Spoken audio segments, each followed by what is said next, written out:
Now, I'm not one to gossip, but I will bring you the tea. Welcome to Chronicle Speaks. Please, I don't have any time for any gossip now. Eh? Yes. Look at you. Now, the story of Carlee Russell going missing last Thursday had everyone on pins and needles hoping for a safe return, because we all know that more often than not, these stories do not always end up good.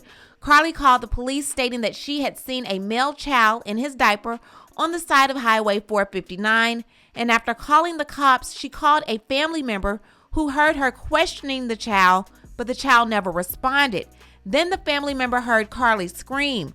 Carlee vanished without a trace, and the world went into a mother mode, praying, posting, some even searching for her on foot.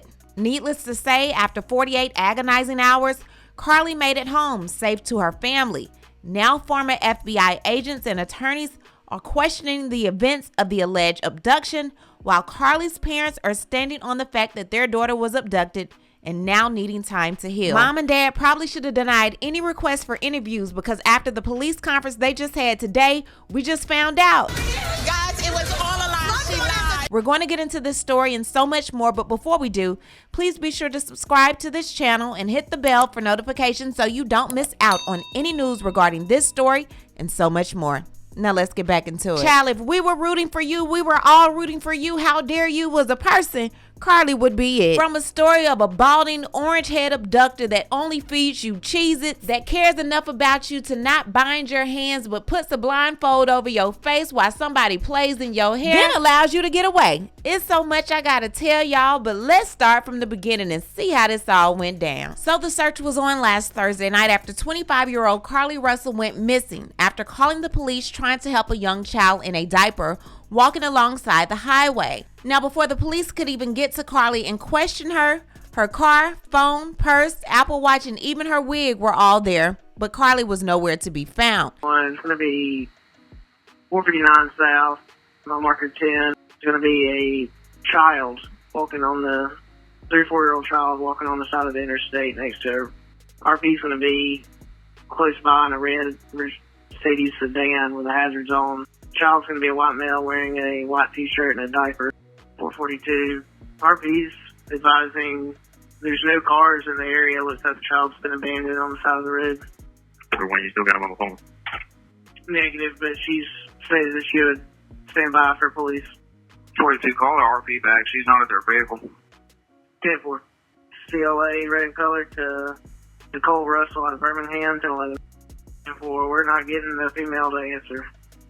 10-4, that's the RP. We're trying to call her back. She's not answering. 42, just be advised, her vehicle is unlocked, running. All her personal belongings except for her phone. Got a call about a female screaming with a child. Right. I'm just saying that the sister apparently has an open line with that phone still that she called from and can hear vehicles like it's still sitting on the side of the interstate. Carlee, who had just gotten off from work, had stopped to go get some food, but she never made it home that night. A frantic search for her safe return had begun. Her father said, "We're going to be looking in every direction. We're going to scour the earth," and that they did. Search party started retracing her steps, searching high and low, but nothing.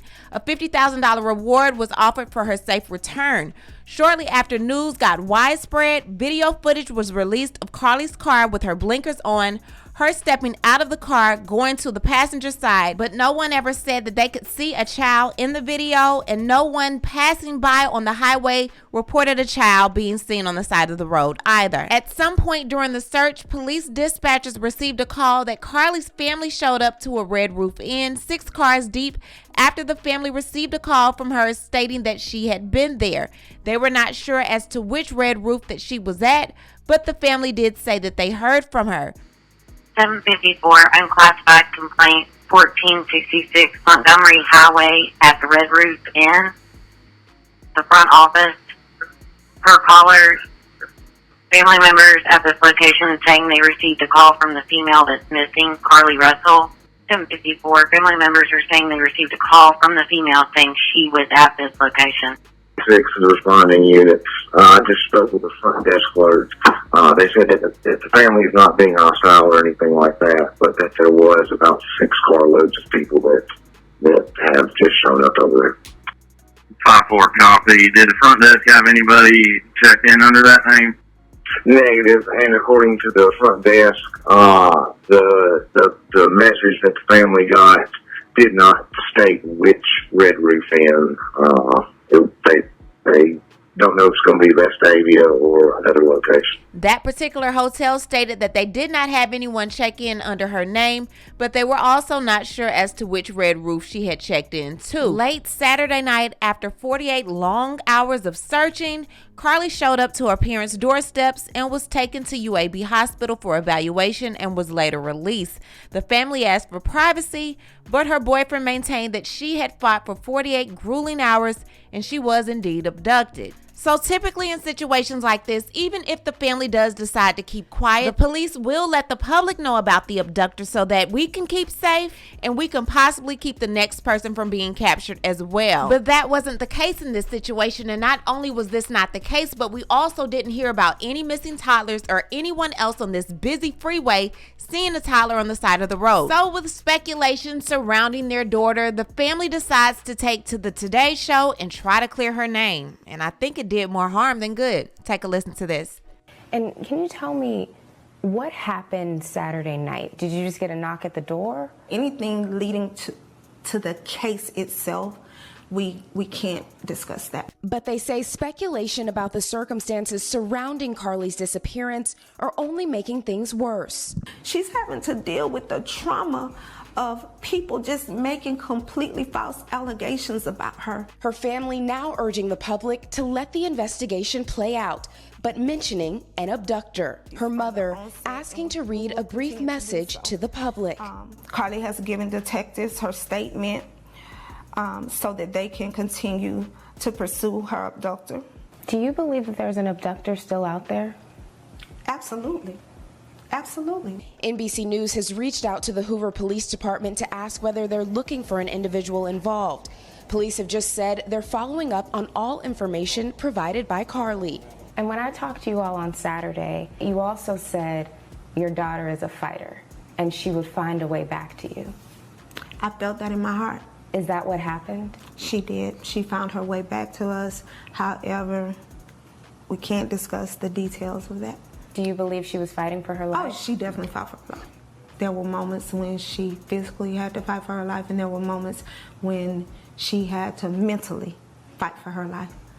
But she made it back to you. She made it back. So before releasing their statement last night, Hoover PD said that they're still investigating the case to find out exactly what happened between the time Carlee called 911 and the time she actually walked back home. Now they're saying this: after leaving the Colonnade, Carlee went to Target on Highway 280 and purchased some snack food type items. These items were not located in the vehicle or with her cell phone and wig at the scene of her disappearance. The Hoover Police Department has not located any evidence of a toddler walking down the interstate, nor did we receive any additional calls about a toddler walking down the interstate, despite numerous vehicles passing through the area as depicted by the traffic camera surveillance video. Detectives have obtained surveillance video from Carlee's neighborhood, which shows her walking down the sidewalk alone prior to her arrival at her residence. Fire department radio traffic obtained by several media outlets show the medics were dispatched to her residence on an unresponsive but breathing person. That was the term used in the initial dispatch of the Hoover Fire Department to her residence, and the information about her condition was simply a dispatcher relaying information from what a 911 caller told the emergency communicator. When first responders arrived on scene, they found Miss Russell conscious and speaking, and she was transported in that condition. She was later treated and released from a local hospital. Numerous evidentiary items are still being evaluated, and those items are key in the process of determining exactly what took place in the approximate 49 hours Carlee was missing, but also what took place prior to her disappearance. So Hoover PD held a press conference today, and when I say this story gets more wild as it unfolds, Carlee claimed to be abducted by an orange-haired man that made her undress but didn't touch her sexually and fed her Cheez-Its until she escaped. Take a listen to this. Surveillance video from her place of employment shows Carlee concealed a dark-colored bathrobe, a roll of toilet paper, and other items belonging to the business prior to her departure. She ordered food from Tzatziki's at the Colonnade and traveled there. She then traveled to Target on 280, where she purchased some granola bars and Cheez-Its. From there, she remained in the parking lot at that shopping center until 9:21 p.m. when she drove to I-459. Carlee communicated on her cell phone with individuals known to her while on her path of travel up to the point of calling 911 at 9:34 p.m. And at this time, we will play the 911 call in its entirety. Hi, I am on Interstate 459, and there is a kid just walking by themselves. Oh, hold on. Where am I supposed to hurry? I'm right next to the exit 10 by the Hoover Med, like you get off by the Hoover Med. Okay, so you're before that exit? Yes. Okay, and were you headed southbound or northbound? Okay, towards Tuscaloosa or towards 280? Towards Tuscaloosa. Okay, and was the child on the left or right side? On the right side. Were they walking northbound or southbound? They're walking towards Tuscaloosa. Walking southbound? Or how old do they look? Like a toddler, like maybe like 3 or 4. Did you pull over with them? Are you still with them? Yes. Okay, are you with the child right now? No, I'm not. I didn't get out of the car. I can see them though. Do you mind staying and keeping an eye on them until we get there? Yeah, sure, yeah. Okay, what kind of car are you in? I'm in a red Mercedes-Benz. Is it a sedan or SUV? SUV. I mean, it's a sedan. Sorry. Can you put your hazards on for me? Yeah, they're on. Okay. Did you talk to the child at all, or did you say anything to them? No. Okay. No. Do they look like they're injured? No, they don't. Are they white, like Hispanic, or Asian? They're white. Okay. Is it male or female? I think it's a boy, a little boy. White male? Okay. So is he wearing clothes? Yes. Okay. What is he wearing? It's a white t-shirt, and it doesn't look like he has any pants on. It looks like a diaper. And you don't see any cars anywhere? No, no cars anywhere.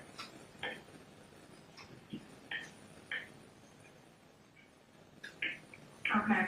All right. What's your name? My name is Carlee Russell.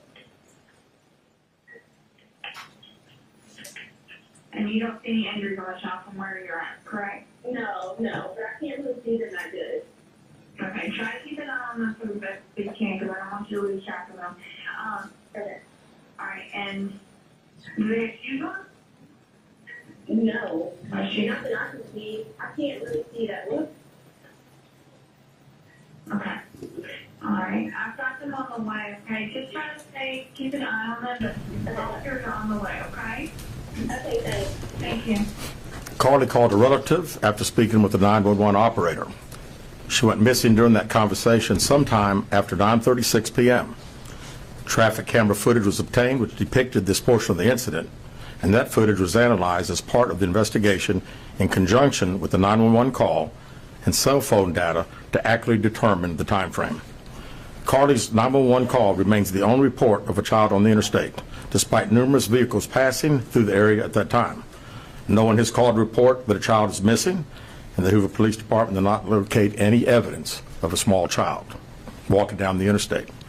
Data from Carlee's phone, including her Life 360 app, shows that she traveled approximately 600 yards in her vehicle while she was on the phone with 911, stating that she was following a child. 600 yards. That is 6 football fields straight. 600 yards. The Hoover 911 Center received a second call from Carlee's mother stating that a relative was on the phone with her when they heard Carlee scream, and then they had an open phone line. Hoover police officers arrived on the scene within 5 minutes of being dispatched, and several other officers arrived shortly. They located Carlee's wig and cell phone in the grass near the vehicle. Her purse was located in the front seat of her vehicle with her Apple Watch in the purse. The food she ordered for Tzatziki's was also in the car. The items she purchased from Target, as well as the items taken from her place of employment, were not in the vehicle, nor were they located anywhere around the scene. Hoover police deployed all available assets from the point in the search for Carlee. Additional resources were called in to include our own drone unit, crime scene investigators. Numerous detectives responded to the scene. Throughout the day Friday, Officers from surrounding local and federal agencies assisted Hoover Police in the search for Carlee Russell. Officers returned to the scene on 459 to conduct a thorough line search for evidence. K-9 teams from the Jefferson County Sheriff's Department responded to check for any sign of Carlee, the child that she claimed to see, and anything else that could be considered evidence in this case. Those searches all turned up empty. Private citizens, including search parties organized by her family, friends, began looking everywhere that they could to find any trace. These searches took place throughout the day Friday and again on Saturday, yielding nothing. At 10:44 p.m. on July 15th, the Hoover 911 center receives a call from Carlee's residence stating that she returned home on foot. In subsequent investigations, detectives obtained surveillance footage of Carlee walking down the sidewalk alone prior to arrival at her residence. She was conscious and speaking with paramedics when she was transported to UAB. Detectives were able to obtain a brief statement from her prior to being treated and released. During the statement, she told detectives that while traveling down the interstate, she saw a baby walking down the side of the road and called 911. She stated when she got out of her vehicle to check on the child, a man came out of the trees and mumbled that he was checking on the baby. She claimed that the man then picked her up and she screamed. She stated he then made her go over a fence. She claims he then forced her into a car, and the next thing she remembers is being in the trailer of an 18-wheeler. She stated that the male was with a female.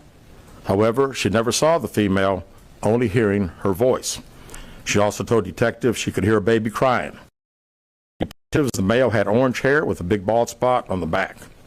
She said she was able to escape the 18-wheeler and fled on foot, only to be captured again and was put in a car. She claimed she was then blindfolded but was not tied up because the captor said they did not want to leave impressions on her wrists. She said that they took her into a house and made her get undressed. She believes they took pictures of her, but she does not remember them having any physical or sexual contact. She stated the next day she woke up and was fed cheese crackers by the female. She said the woman also played with her hair but could not remember anything else. At some point, she was put back in a vehicle she claims was able to escape while it was in the West Hoover area. She told detectives she ran through lots of woods until she came out near her residence. During this interview, detectives noted that Carlee had a small injury to her lip, and she claimed that her head was hurting. She also had a tear in her shirt. Detectives also noted that she had $107 cash in her right sock. Out of respect for Carlee and her family, detectives did not press for additional information in this interview and made plans to speak with her in detail after giving her time to rest. Detectives continue analyzing data from Carlee's cell phone that was left behind at the scene. We enlisted the help of the United States Secret Service in conducting this analysis. Part of what data included several internet searches in the days leading up to their disappearance that I think are very relevant to this case. On July 11th at 7:30 a.m., the term, "Do you have to pay for an Amber Alert?" was searched. On July 13th at 1:03 a.m., the day of her disappearance, the term, "How to take money from a register without being caught," was searched. On July 13th at 2:13 a.m., the day of her disappearance, the term, "Birmingham Bus Station," was searched. On July 13th, 2:35 a.m., a search for a one-way bus ticket from Birmingham to Nashville was conducted with a departure date of July 13th. On July 13th at 12:10 p.m., a search for the movie Taken, a film about abduction, was conducted. There were two searches related to Amber Alerts on a computer at Carlee's place of employment, including one regarding the maximum age of an Amber Alert. There were other searches on Carlee's phone that appeared to shed some light on her mindset, but out of respect for her privacy, we will not be releasing the content of those searches at this time. We've asked to interview Carlee a second time, but have not been granted that request. As you can see, there are many questions left to be answered, but only Carlee can provide those answers. What we can say is that we've been unable to verify most of Carlee's initial statement made to investigators, and we have no reason to believe that there is a threat to the public safety related to this particular case. Thank you very much. Now, I have the timestamp up here for a reason, but I got a story on Monday that she was abducted by an orange-haired man, or at least that's what she said, who fed her Cheez-Its. And I said, there is no way I am going to feed this story to my YouTube subscribers. They're going to unsubscribe. But it's true. It says, here's the update. She's sticking to the she was abducted. Says she was lured into the woods by some people who live in the woods. Described a person with orange hair balding on top and tied her up and drove her around and put her in an 18-wheeler and fed her Cheez-Its for 2 days, and they painted her nails. They kept her on 150 somewhere, and somehow she managed to get away and runs through the woods to her neighborhood until she gets to her house and then goes to the hospital. Hoover got some Ring doorbell footage from the neighborhood, and it just shows her walking casually until she gets close to her house, and then she starts sprinting and flailing her arms and acting a fool. So the police chief stated that they are currently still investigating this case and cannot yet state if charges will be pressed against Carlee. He also stated that he is not aware of any mental illnesses that Carlee currently has. So with that being said, let me say this. Carlee, you have set us all the way back so bad.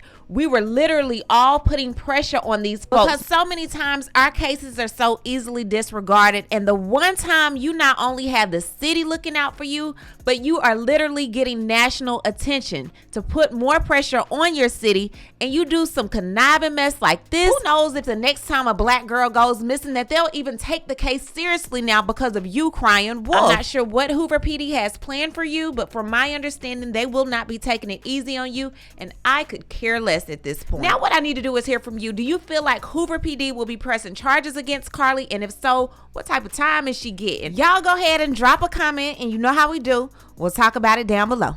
Talk to you guys later. Bye. As always, thanks for watching. Don't forget to hit that subscribe button, hit that like button, and hit that bell so you don't miss any of my new episodes.